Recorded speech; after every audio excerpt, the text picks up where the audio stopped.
అందరికీ నమస్కారం. మహాకాళి దర్శనం అవ్వగానే సికింద్రాబాద్ షాపింగ్కి అయితే వెళ్ళాము. ప్రీవియస్ షాట్లో కాళీమాత దర్శనం ఎలా జరిగిందో పెట్టాను, ఒకసారి వెళ్ళి చూసేయండి. దాని కంటిన్యూషనే ఈ మినీ బ్లాగ్ అనమాట. సో మార్నింగ్ 11కి అయితే సికింద్రాబాద్ రీచ్ అయ్యాము. కొన్ని షాప్సే ఓపెన్ అయ్యాయి.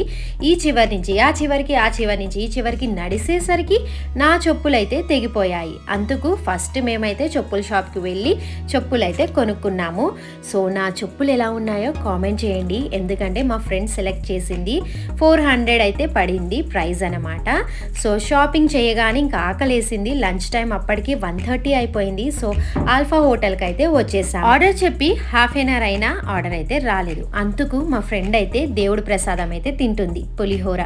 నేను కర్మన్ఘట్ హనుమాన్ టెంపుల్ నుంచి అయితే తీసుకొచ్చేసాను. మా ఫ్రెండ్కి బాగా నచ్చింది. పులిహోర తోటి కడుపు నింపేసింది. అప్పుడే ఆర్డర్ వచ్చింది అనమాట. ఇంకా ఇద్దరం కొంచెమే తినేసి ఇంకా మిగతాది పార్సెల్ కట్టించుకొని బయట ఉన్న వాళ్ళకి ఇచ్చేసాము. మళ్ళీ షాపింగ్ స్టార్ట్ చేసాము.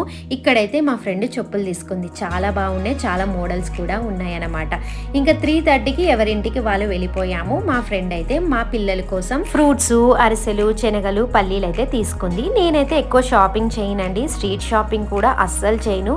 జస్ట్ స్ట్రీట్ షాపింగ్ అనగానే నాకు స్టిక్కర్స్, ఇయర్ రింగ్స్ మాత్రమే గుర్తొస్తాయి. అవే పర్చేస్ చేస్తాను.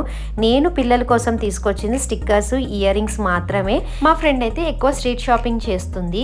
ఇయర్ రింగ్స్ చూపిస్తాను చూడండి. ఈచ్ పేర్ 10 రూపీస్ పడింది. చాలా బాగున్నాయి, నాకు చాలా బాగా నచ్చాయి. డిఫరెంట్ వెరైటీస్ తీసుకున్నాను. 6 పేర్స్ తీసుకున్నాను అనమాట. బడ్జెట్ లో షాపింగ్ అవ్వాలంటే స్ట్రీట్ షాపింగే అండి. కానీ క్వాలిటీ అయితే అంత బాగోదు, ఎక్కువ రోజులైతే రాదు. అందుకు నేను ప్రిఫర్ చేయను స్ట్రీట్ షాపింగ్ అనమాట. సో ఇంతేనండి ఈ మినీ వ్లాగ్. మళ్ళీ నెక్స్ట్ వ్లాగ్ లో కలుద్దాం. Bye bye, see you, take care.